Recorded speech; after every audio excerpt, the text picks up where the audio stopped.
नमस्कार दोस्तों, डिवाइन इलाही वाणी में आपका स्वागत है। आज हम बात करेंगे गुरु नानक देव जी और जंगल के साधु के बारे में। गुरु नानक देव जी अपनी तीसरी उदासी के दौरान हिमालय की ओर जा रहे थे। उनके साथ भाई मर्दाना जी, जो हमेशा की तरह उनके भजनों में रबाब बजाया करते थे। एक दिन गुरु जी एक घने जंगल से गुजरते हैं। जंगल में चारों ओर ऊंचे ऊंचे पेड़, ठंडी हवाएं और जंगली जानवरों की आवाजें आ रही थी। मर्दाना जी को थोड़ा डर लगने लगा था, जबकि नानक जी बिल्कुल शांत थे और भगवान का नाम जपते हुए चल रहे थे। घने जंगल के बीच उन्होंने एक साधु को देखा। साधु एक पेड़ के नीचे बैठा था। उसका पूरा शरीर मिट्टी से सना और काले कपड़े पहने थे।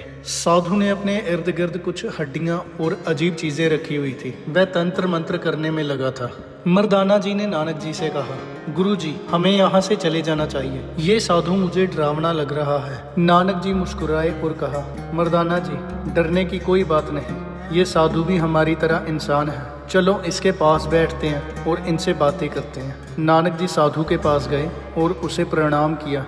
साधु गुस्से से उनकी ओर देखते हुए बोला, तुम कौन हो? ये मेरा जंगल है। मैं यहाँ तंत्र मंत्र करता हूँ और मुझे यहाँ कोई परेशान नहीं करता। तुम यहाँ से चले जाओ, वरना मैं तुम्हें श्राप दे दूंगा। नानक जी शांत रहे और बोले, साधु जी, मैं नानक हूँ और ये मेरे दोस्त मर्दाना जी हैं। हमने यहाँ से गुजरते हुए आपको देखा और रुक गए।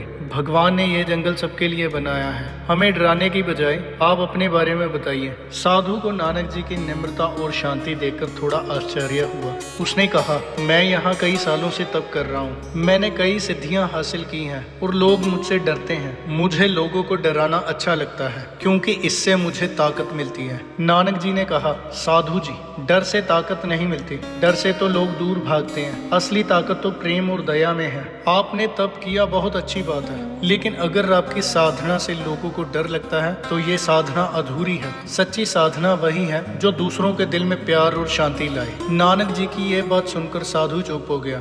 उसने पहली बार अपनी साधना के बारे में इतनी गहराई से सोचा। नानक जी ने मर्दाना जी से कहा, मर्दाना जी, अपना रबाब निकालो और एक भजन गाते हैं। मर्दाना जी ने रबाब बजाना शुरू किया और नानक जी ने एक सुंदर भजन गाया, जिसमें प्रेम, दया और परमात्मा की महिमा थी।